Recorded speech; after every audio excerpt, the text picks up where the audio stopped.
Mix பண்ணணும். கொஞ்சம் தண்ணி ஊத்தி மிக்ஸ் பண்ணணும். தண்ணி இல்லாம மிக்ஸ் பண்ணியாரு. மிக்ஸ் பண்ணியாரு. கட்டியா செஞ்சாச்சு. மோர் இல்லாம தண்ணி ஊத்தணும். மோர் இருக்கிற மாதிரி தண்ணி ஊத்தணும். தண்ணி எடுத்து ஊத்திடணும். ஊத்துறதுக்கு அப்புறம் உப்பு போட்டுக்கலாம். அது உள்ளதான் நூறு போட்டுக்கலாம். நம்ம வேணா ஒரு மூடி வச்சுட்டு அதுக்கப்புறம் டோஸ்ட் ஊத்தலாம். அரைமும் கரைச்சி மாவு கிடைச்சி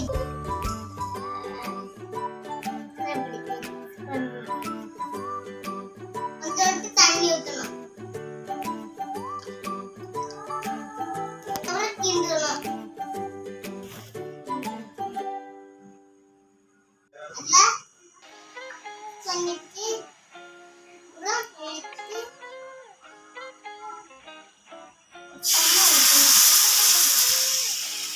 போடுறேன். அதுக்கப்புறம் எண்ணெய்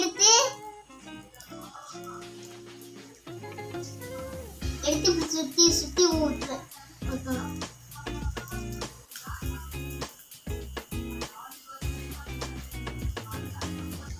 அடுத்து சட்டாப்பை வச்சு திருப்பி போடணும்.